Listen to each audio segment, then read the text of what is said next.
Hi everyone, welcome back to my channel.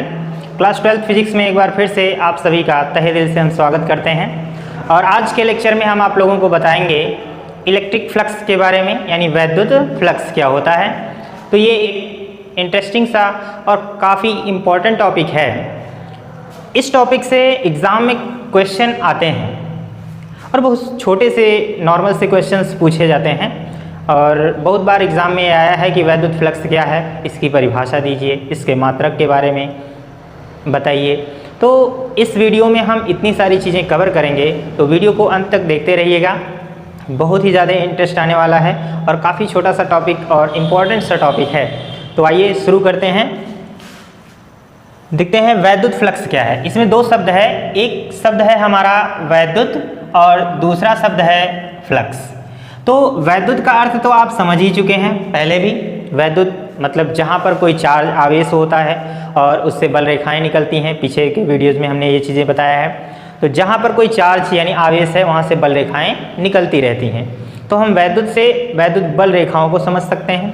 अब बात आती है कि ये फ्लक्स क्या होता है। यहाँ पर फ्लक्स का अर्थ है संख्या।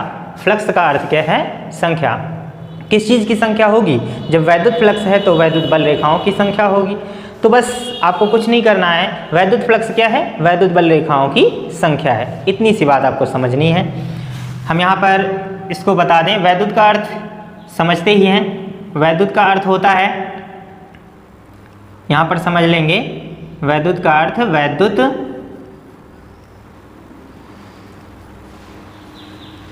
बल रेखाओं से है। वैद्युत बल रेखाएं, इसका अर्थ ये हो जाएगा। और यहाँ पर फ्लक्स का अर्थ क्या होता है? संख्या।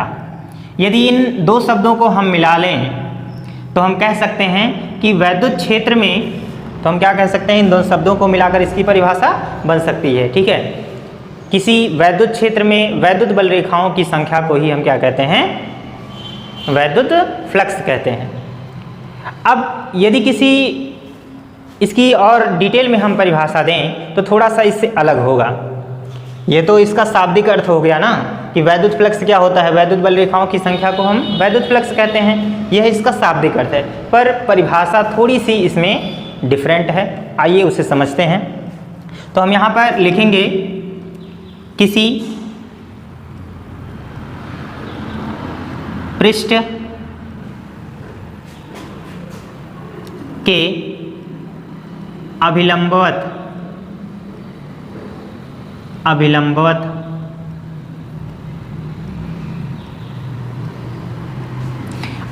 का क्या अर्थ होता है? किसी पृष्ठ के अभिलंबवत, लंबवत का मतलब क्या होता है? जो 90 डिग्री का कोण बनाए, जो 90 डिग्री का कोण बनाए, ये इसका अर्थ होता है अभिलंबवत का। ये सभी लोगों को पता है, पर हम यहाँ पर डिटेल अध्ययन कर रहे हैं तो हम इन सारी चीज़ों को एक एक पॉइंट करके आप लोगों को समझा रहे हैं। ठीक है, तो जो 90 डिग्री का कोण बनाए, यदि आप ये सारी चीज़ें आप समझते हैं तो वीडियो को आगे बढ़ा सकते हैं, कोई दिक्कत नहीं है। ठीक है, किसी पृष्ठ के अभिलंबवत जो 90 डिग्री का कोण बनाए, अभिलंबवत गुजरने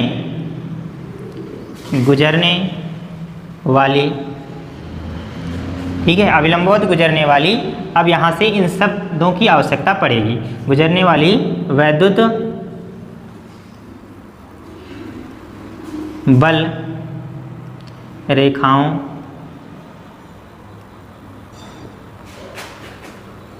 की संख्या को उस पृष्ठ, जिस पृष्ठ से ये बल रेखाएं गुजर रही होंगी, ठीक है, जिस पृष्ठ, उस पृष्ठ से बद्ध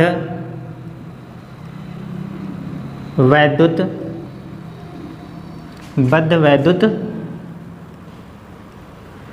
फ्लक्स कहलाता है। ठीक है, इसे फाई मतलब गोला करके फाड़ देना है, फाई हो जाएगा। ठीक है, फाई या फाई ई से प्रदर्शित करते हैं। क्या करते हैं, प्रदर्शित करते हैं। फाई या फाई ई से प्रदर्शित करते हैं। ई का मतलब इलेक्ट्रिक हो जाएगा, ठीक है। फाई ई से प्रदर्शित करते हैं। यह एक अदिश राशि है। क्या है, अदिश राशि है। अब इसे हम समझेंगे कि किस तरह से वैद्युत बल रेखाएं पृष्ठ से गुजरती हैं, ठीक है। सपोज मान लीजिए ये हमारा बोर्ड है, इससे बल रेखाएं अभिलंबवत गुजर रही हैं, ठीक है। अब अभिलंबवत का अर्थ क्या होगा, मान लीजिए कि कोई भी पृष्ठ है, यह कोई पृष्ठ है,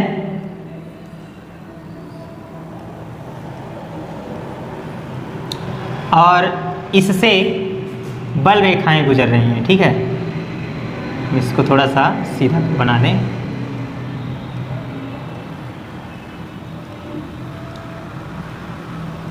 इससे मान लेते हैं कि बल रेखाएं गुजर रही हैं। यहाँ से बल रेखाएं, कुछ बल रेखाएं आएंगी और यहाँ से क्या होंगी, बाहर निकल रही हैं, ठीक है, इस तरह से। और भी बल रेखाओं को हम यहाँ पर प्रदर्शित कर सकते हैं।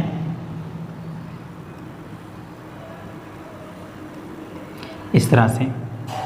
अब मान लेते हैं कि ये जो पृष्ठ है हमारा, ये जो हमने बनाया है, इस पृष्ठ का क्षेत्रफल, पृष्ठ का क्षेत्रफल A है। मान लेते हैं इस पृष्ठ का क्षेत्रफल क्या है, A है, और इससे बल रेखाएं निकल रही हैं, ठीक है। अब ये बल रेखाएं अभिलंबवत गुजरती हैं, क्या होंगी, अभिलंबवत गुजरेंगी। अब अभिलंबवत का अर्थ क्या होता है, इसे समझिएगा।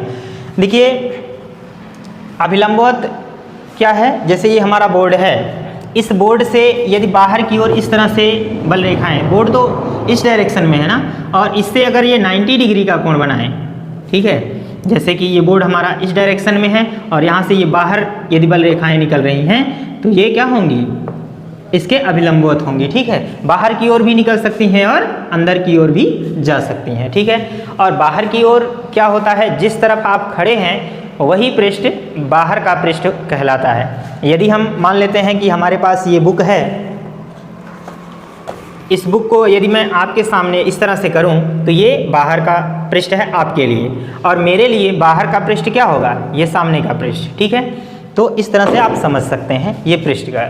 अब ये जो पृष्ठ है, ये क्षेत्रफल है, क्षेत्रफल भी क्या होता है, एक सदिश राशि होती है। अब क्षेत्रफल कैसे सदिश राशि होती है, क्योंकि इसका एक इसकी दिशा निर्धारित होती है। वैसे छोटे क्लासेस में यदि क्षेत्रफल को पूछा जाए तो लंबाई गुणे चौड़ाई हम कह सकते हैं, ठीक है, लंबाई गुणे चौड़ाई कर देंगे, आंसर निकल कर आता है। बट इंटरमीडिएट के क्लास के स्टूडेंट को यदि पूछा जाए, सपोज मान लीजिए यहाँ पर हम मान लीजिए इसका हम क्षेत्रफल कहें, मान लीजिए ये कोई रेक्टेंगल है, तो यदि यहाँ क्षेत्रफल कहें तो क्षेत्रफल मान लीजिए a है, तो a multiply a is equal to a square बता दिया जाएगा।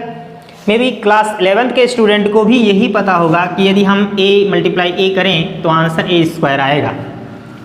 शुरुआत में यदि कोई बच्चा अधिक से पढ़ा हुआ है, उसको याद है, तो वो ऐसे नहीं करेगा।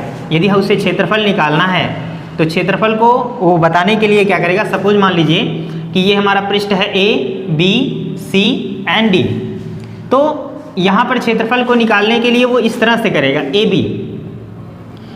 बी क्रॉस यहाँ पर क्या हो जाएगा, BC। अब अगर इसका यहाँ पर मान लीजिए, हालांकि हमने इस तरह से बना लिया है, मान लेते हैं A ही है, तो यहाँ पर उसका डायरेक्शन क्या हो जाएगा, A मल्टीप्लाई A, फिर A स्क्वायर आएगा। तब इस तरह से आप बताएंगे, क्योंकि आप पढ़ चुके हैं ये सारी चीज़ें, इसलिए आप ऐसा आंसर देंगे, ठीक है। खैर इस बात पर डिस्कस ज़्यादा नहीं करेंगे, सिर्फ इतना बताएंगे कि क्षेत्रफल एक क्या है, सदिश राशि है, और कुछ नहीं। अब आप सोच रहे होंगे सर ये बल रेखाएं आती कहाँ से हैं, कैसे निकलती हैं। सबसे पहले इस बात को समझते हैं, ऐसे नहीं आता है, ठीक है। जहाँ पर आवेश रहेंगे, जैसे जिस पृष्ठ से ये बल रेखाएं निकल रही हैं, मान लीजिए ये बोर्ड है, इससे सीधे बहुत सारी बल रेखाएं बाहर की तरफ निकल रही हूँ, ठीक है। तो बल रेखाएं अधिक अगर निकल रही हैं तो होगा क्या, पीछे कोई ना कोई एक शक्तिशाली आवेश रखा होगा, आवेश यदि रखे हैं तभी तो वहाँ से बल रेखाएं गुजरेंगी। तो इसी तरह से इस पृष्ठ से बल रेखाएं गुजरने के लिए इसके पीछे कोई एक प्लस चार्ज अवश्य रखा होगा, तभी यहाँ से बल रेखाएं क्या होती हैं, निकल रही हैं। हालांकि हर तरफ बल रेखाएं निकलेंगी, लेकिन यदि हम यहाँ पर इस पृष्ठ को ले रहे हैं तो इसी पृष्ठ के लिए हम कहेंगे।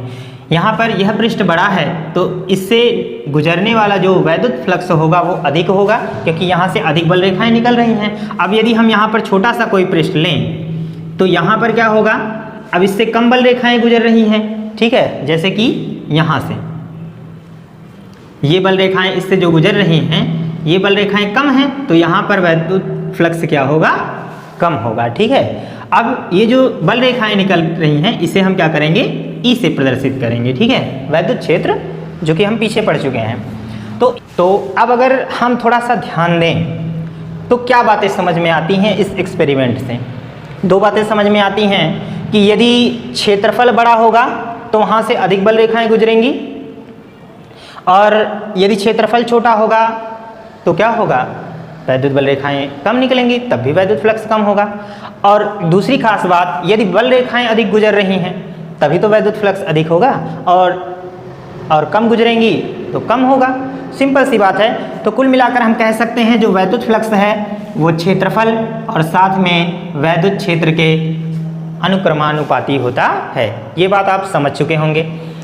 अच्छा, वैद्युत फ्लक्स निकलते समय अगर आप थोड़ा सा कहीं पर रामायण या फिर महाभारत के वीडियोस देखते होंगे तो वहाँ पर इस तरह से ईश्वर या कोई देवी होती हैं, इस तरह से यदि करती हैं तो वहाँ से कुछ मतलब जादू सा निकलता है, किरणों जैसी निकलती हैं, ठीक है। तो ठीक उसी तरह से बल रेखाएं भी निकलती हैं, पर क्या है, वहाँ पर फील करवाया जाता है कि इस तरह से गुजर रही हैं, और यहाँ पर क्या होता है, हम देख नहीं पाते हैं उन चीज़ों को। तो सेम वही प्रोसेस है, जिस तरह से फिल्मों में, टीवी में इस तरह से ईश्वर करते हैं और ऐसे किरणें निकलती हैं, ठीक इसी तरह से कहीं पर कोई चार्ज रखा होता है तो बल रेखाएं भी वहाँ से क्या होती हैं, उसी तरह से निकलती हैं। फ़र्क सिर्फ इतना है कि वे बल रेखाएं लंबवत होती हैं, ठीक है। तो उसी को हम क्या कहते हैं, वैद्युत फ्लक्स। अब देखिए, तो यहाँ पर दो बातें समझ में आई। ये देखिए एक सदिश राशि है, आपको यहाँ पर हम बता दे रहे हैं क्षेत्रफल, और अगर अधिक डिटेल में जानना है तो क्लास 11th की फिजिक्स को आप देख सकते हैं। क्लास 11th में आपको पढ़ने को मिल चुका होगा पहले भी। तो इन पॉइंट्स से समझ में आता है, पहला पॉइंट क्या है, अतः वैद्युत फ्लक्स,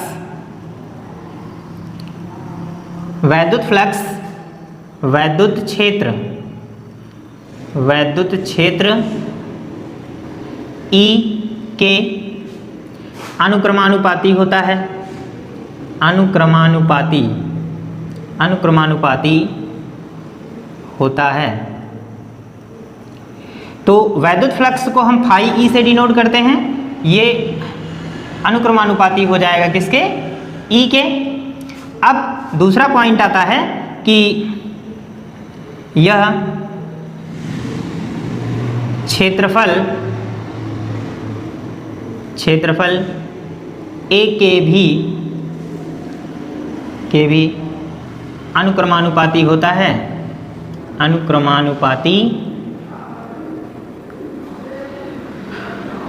या समानुपाती होता है, ठीक। बढ़ेगा तो बढ़ेगा, घटेगा तो घटेगा।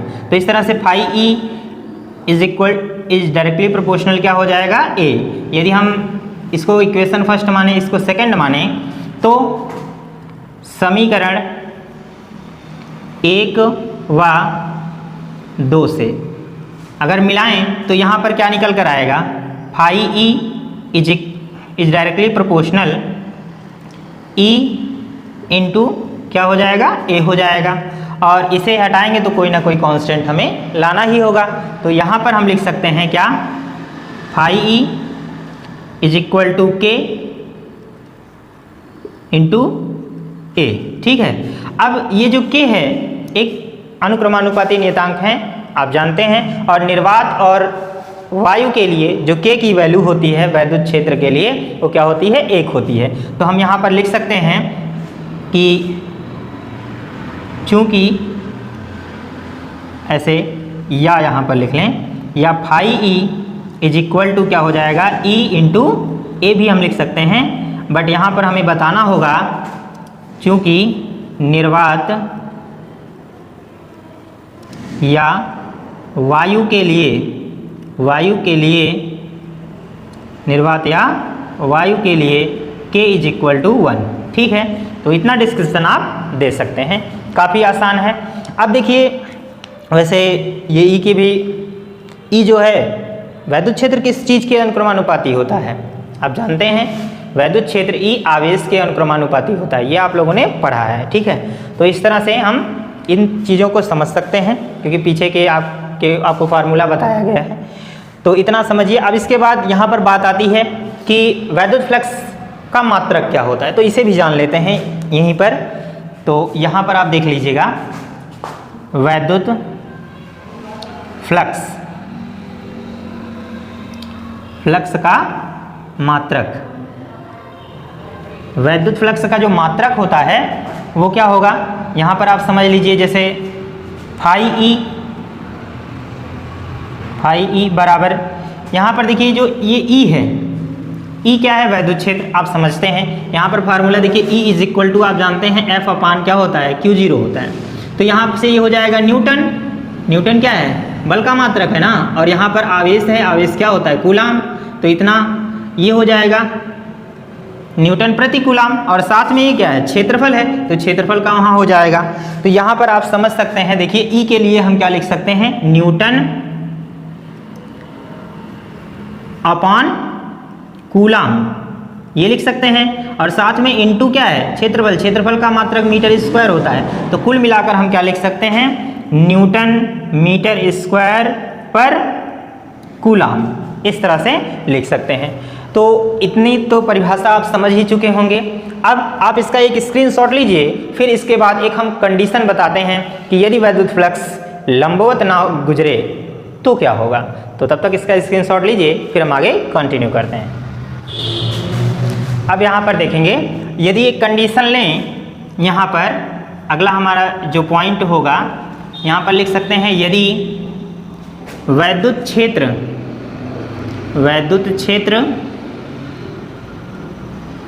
या वैद्युत क्षेत्र ई क्षेत्रफल ए के लंबवत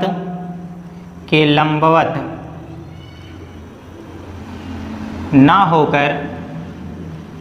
होकर थीटा कोण, ये थोड़ा सा मिस्टेक हो गया, थीटा कोण बनाए तब, ठीक है, बनाए तब क्या होगा। अब यहाँ पर देखिए, थीटा कोण बनाए तब कैसे करेंगे। सपोज मान लीजिए हमारा पृष्ठ है, तो क्षेत्रफल की जो दिशा होती है, मान लीजिए ये पृष्ठ का क्षेत्रफल है, ठीक है, ए, और क्षेत्रफल जो होता है वो हमेशा पृष्ठ से बाहर होता है, बाहर की ओर लंबवत होता है। तो ये तो आपका बाहर हो ही जाएगा।